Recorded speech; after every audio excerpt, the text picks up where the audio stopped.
Hi, I'm Ronald Romer Garcia from Group G. Timeline of the development of computers. First generation to fifth generation. First generation, vacuum tubes, 1940 to 1956. Early computer systems used vacuum tubes for circuits and magnetic drums for main memory. They were often huge, occupying entire rooms. In addition to being very expensive to run and consuming a lot of power, the first computers produced a lot of heat and often malfunction. Maximum internal storage capacity was 20,000 characters. First generation computers relied on machine language. The lowest level programming language a computer understood to perform operations and could only solve one problem at a time. It could take days or even weeks for operators to come up with new problems. The input was based on punch cards and tapes, and the output was printed matter. Second generation, transistors, 1956 to 1963.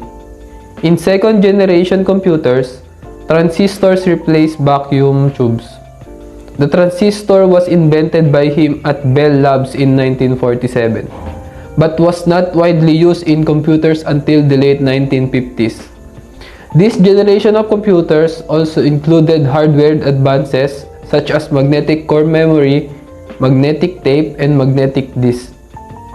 Far superior to vacuum tubes, transistors have made computers smaller, faster, cheaper, more energy efficient, and more reliable than their first generation predecessors. Transistors still produce enough heat to damage computers, but they were a huge improvement over vacuum tubes. Second generation computers still relied on punch cards for input and printouts for outputs. Hi, my name is Dave John Michael F. Saga. Third generation, integrated circuits, 1964 to 1971. The development of integrated circuits was the hallmark of the third generation of computers. Transistors were miniaturized and placed on silicon chips, called semiconductors, which drastically increased the speed and efficiency of computer. Instead of punch card and printouts, users would interact with their third generation computer through keyboards, monitors, and interfaces, with an operating system which allowed the device to run many different applications at one time with a central program that monitored the memory. Computers for the first time became accessible to a mass audience because they were smaller and cheaper than the predecessors. Third generation integrated circuits, 1964-1971. The development of integrated circuit was the hallmark of the third generation of computers. Transistors were miniatured and placed on silicon chips called semiconductors, which drastically increased the speed and efficiency of computers.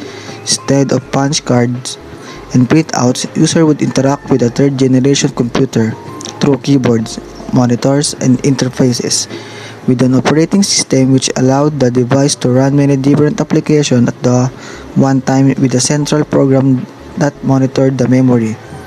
Computers, for the first time, became accessible to a mass audience. They were smaller and cheaper than the predecessors. Hi, my name is Merwin Ricafort. Fifth generation, artificial intelligence, present and beyond. Fifth generation computing technology based on artificial intelligence is still evolving, but it also has applications such as speech recognition is already in use today. Parallel processing and the use of superconductors have helped realize artificial intelligence. It's also the best generation yet for cramming tons of storage into a compact, portable devices. Quantum computing, like the molecular and nanotechnology, will fundamentally change the computing landscape in the next few years.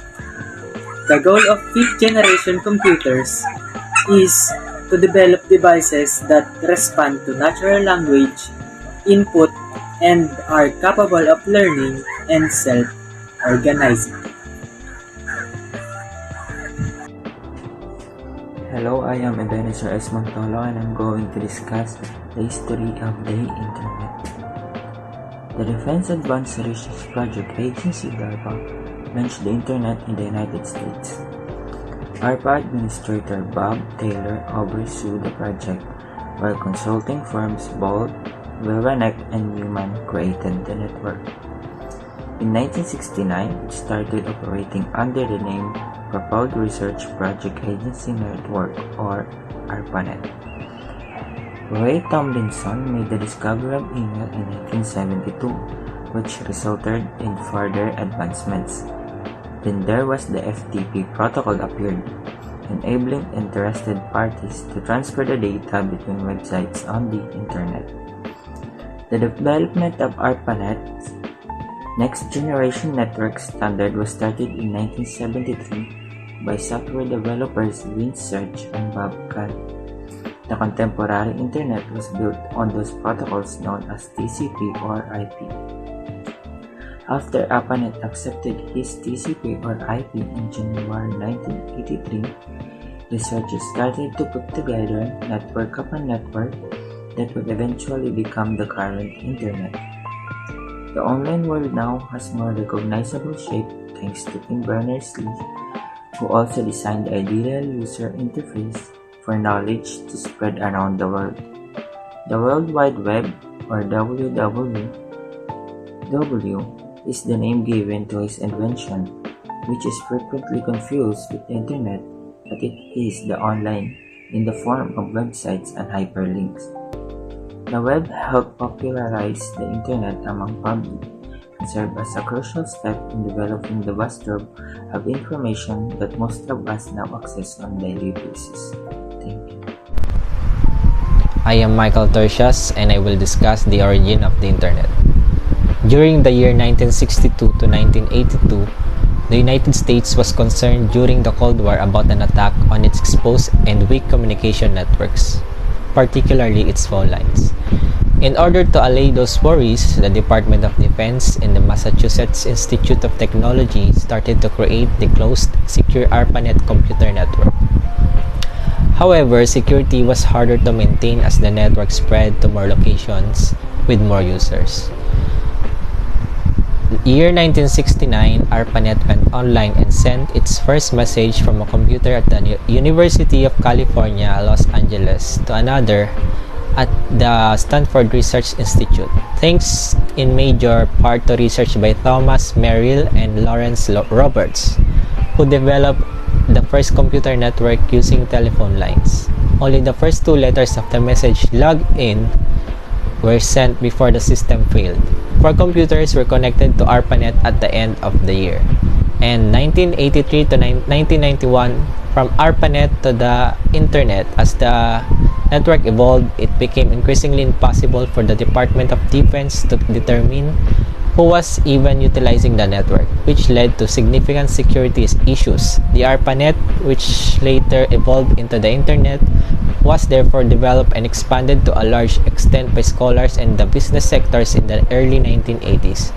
Developers and creators usually released their technologies into the public domain throughout this period of the invention.